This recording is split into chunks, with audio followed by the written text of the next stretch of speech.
this is Spyder Rider Kev, and today I'm going to talk about installing a 2-camera system with a DVR and a monitor so that you can actually look at what's going on as you drive down the road.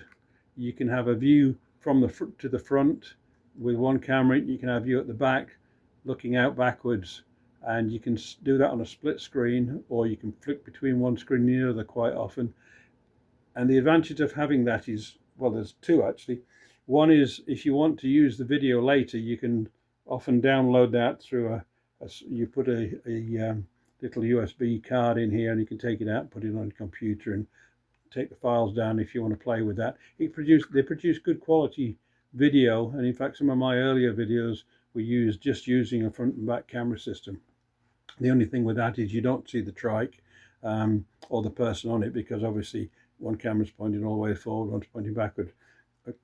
Okay, the next advantage of it is you can see things front and back at all times, but more importantly, when you want to reverse, you can now, when you go into reverse, you can look down at the screen, and if you've got it set up so you can see the reverse camera on your monitor, you can use it as a backing up camera.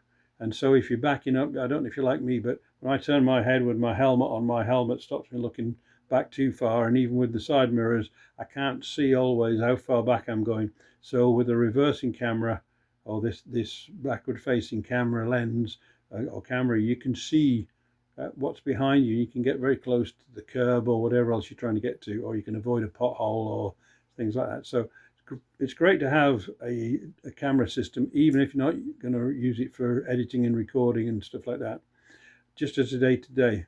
The only other thing I'd say about it is quite often they show them mounted on the handlebar, or you can put it somewhere else. For me, the handlebar is good enough. I don't like looking down when I'm riding, so I tend to have my GPS and other things mounted a little bit higher. But putting the monitor here onto your handlebars, you can glance down, because obviously going backwards, you're not going fast. You can look down and look at that, and you can look in your mirrors and all that sort of thing. So it's a good place to have that mounted, and that's really what I use it for most of the time. But I do use footage occasionally from the cameras to add to the other cameras I have on board.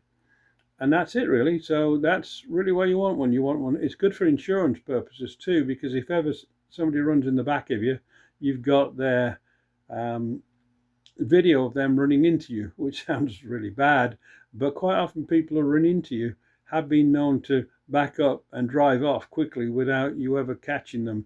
But the thing about having the camera, you can now see their license plate if they've got one on the front of the vehicle that ran into you. So you can probably see the vehicle and the color.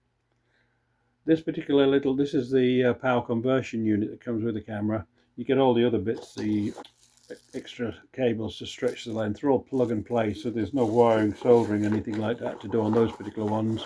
And a mount to put the little monitor onto and stuff, depending on which model you buy. I'll put in the details, the one that I actually use myself, and you can link to that. And I'll also put a link to any handlebar or other types of mounts that might be useful to you. But this one comes with a small monitor. I've got one slightly bigger than that, but it's the same idea. And again, it has a couple of cameras all wired in or plugged together like there, where those blue ones and the yellow ones are where you'd plug in the extension pieces if you wanted to. So the main connections you've got to do is they're just simply a ground connection, and that can often be, and almost always can be, like a nut and a bolt. Just loosen off a nut or bolt on the frame and plug this into it. It can be the battery connector. There's a wire on your wiring loom area, and it's called ACC or accessory, I believe. And this wire, it takes the red power from that, and the idea is it takes it from that wire, because that wire only becomes live when you turn the ignition key on.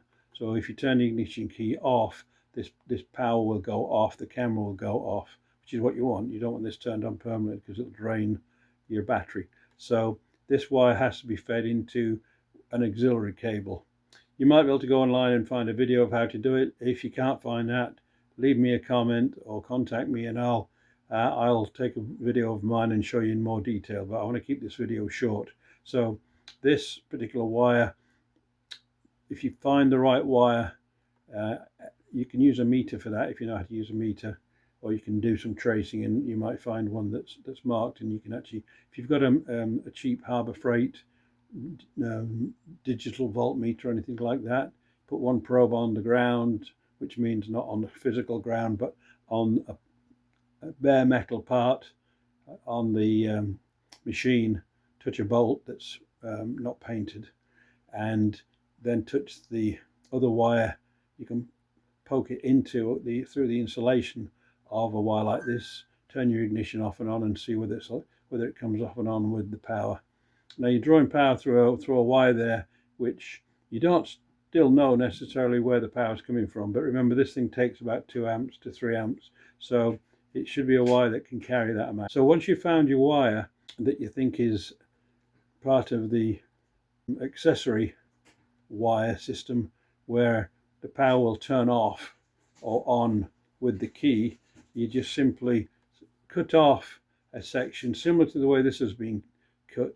You just cut it very carefully, spread it apart. You can use a knife very carefully, slit it long ways down, and then ring it around both sides. Take about ½ an inch of the insulation off, and then take a little pointy thing, a little metal, anything you've got, a small screwdriver, whatever, poke it through, and then take this wire, pull off this piece of insulation here, push it through that little hole you've made, and then wrap it around the bare wires you've just created, and then tape it all up with insulator tape. This will then take the power from the accessory wire that's only live when you are using the bike, the trike, and this can be on a bike or a trike.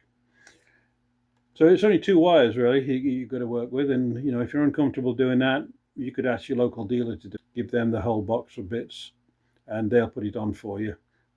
And that's an easy way to do it too if you don't feel comfortable.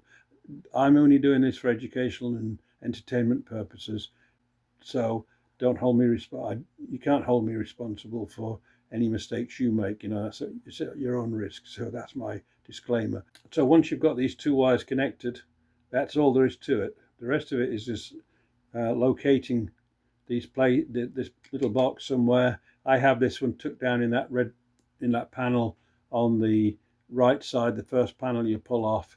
I just put it behind that because that's the closest to where I actually wire these 2 wires onto the system. They do give you quite a bit of cable there, so you could take it all the way back almost to the battery, and you could possibly find an auxiliary that comes off somewhere around there from a fuse box or something. But again, if you're unhappy about doing that, you know, take it down to your local motorbike or Can-Am dealer and they can put it in for you. But so these 2 are the power lines. You've got a fair amount of wire there. Connect that, put this inside the panel, and then all you're left with is this plug here. It's a case of just taking these 2 together, black to black, twisting it around carefully, slowly before you plug it together, and there is one spot which when you find it, it will push in, and it won't go in until you find that spot. So just rotate one against the other until you find the little groove and pin that allows it to push together. So now we're connected to the monitor. Then the monitor goes through to the cameras. Now the cameras are plugged in here just as a short way, but you get these extension cables, a yellow ended one and the blue ended one, and between the 2 of them you are able to then just separate these plugs here, plug in the extensions if you need them, which you probably will, and now you've got enough cable to run the cameras where you want them. And then all that's required after that is to find where you want to put the front camera and the rear camera. This one is possibly the front one on most, and this one is possibly the rear, or it could be the other way around depending on how they set up. It doesn't actually make a lot of difference, but they will tell you probably in this little, you know, guidebook that you get. It's written in Chinese on one side, of course, and a short amount of English on the other. But it's basic. It's it's a piece of cake. So you take one camera, the one it says is the front, and you put it on the front, double-sided sticky tape. I have the camera just glued down here onto this black trim piece in this recess here, and it fits nicely just below and in front of the screen. The screen doesn't come down far enough. Just trying to get see if it'll bring it into focus better. There you go.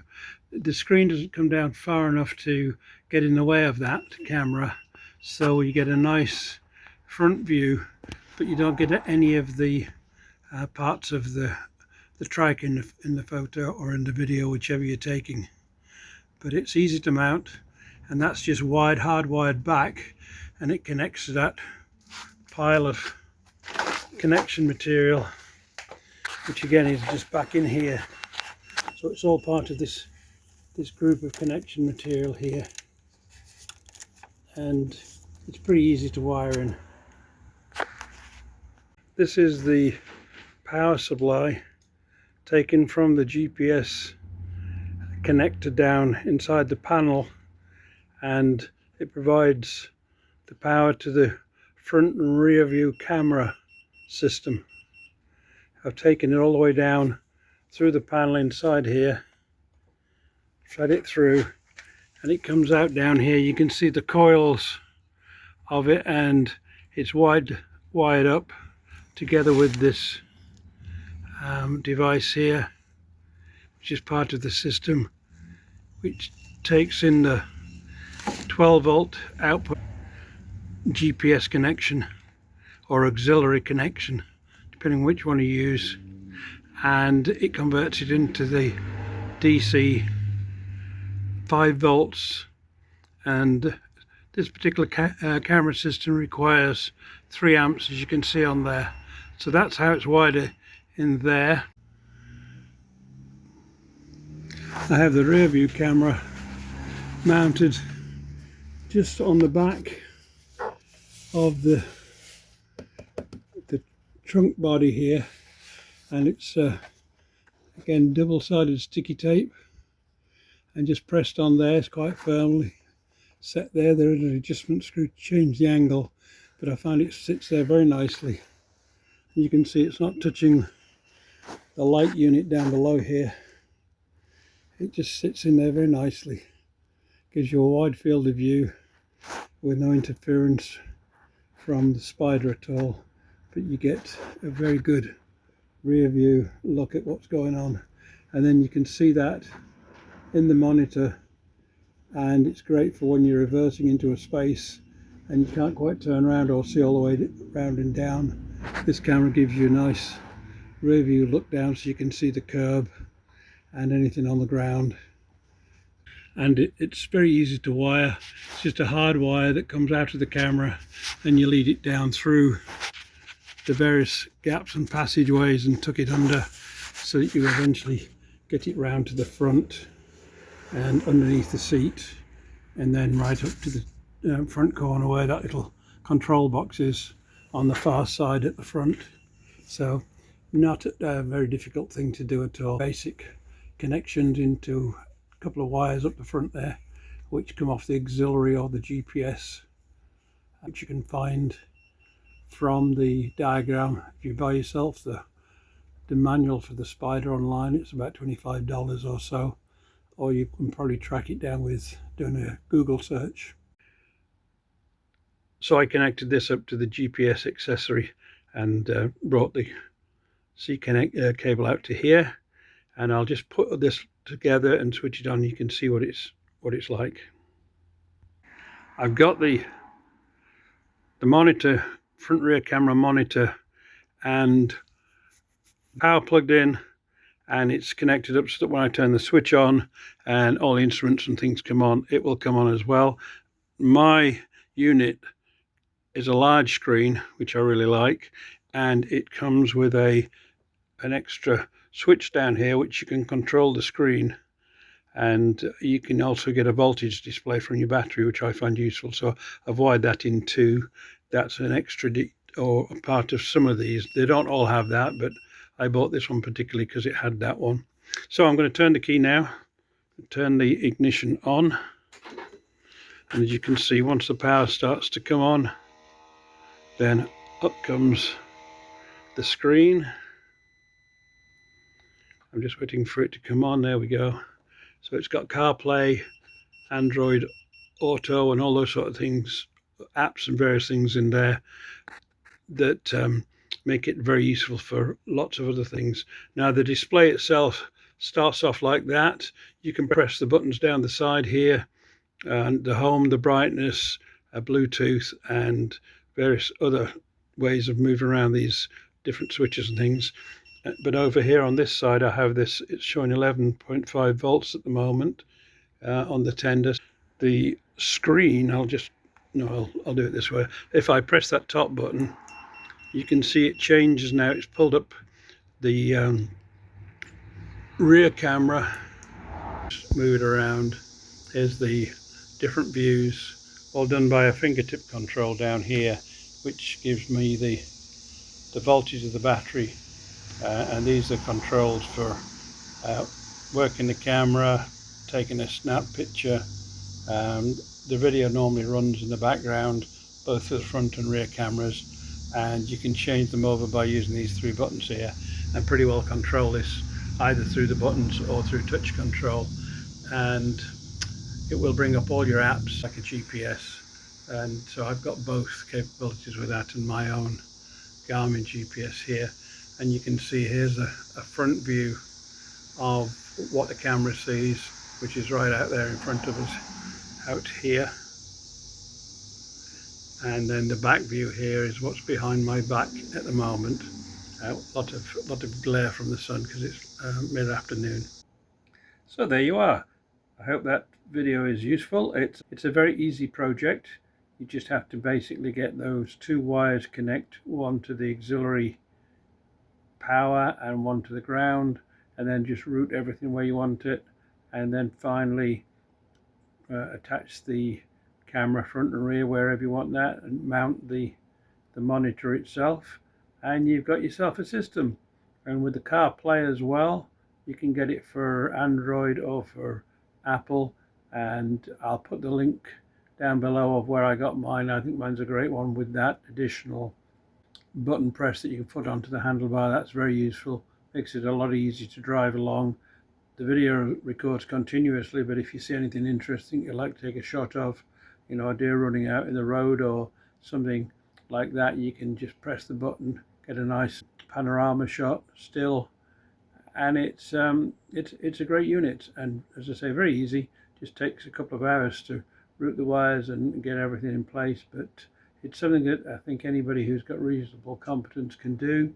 If you're a bit worried about the actual wiring of it and stuff, just buy the kit and take it down to your local dealer or anywhere, motorcycle dealer or wherever you want to go, and they'll wire it in for you, I'm sure, for a reasonable price. And you got yourself a great front and back camera, recording accidents, recording interesting footage that you might want to use in a video, and you know it's well worth the money. That's what I think. So I hope you enjoy this video, and thanks for watching. Do like and subscribe, and leave a comment if you want to, especially you click on the thumbs up because that really helps.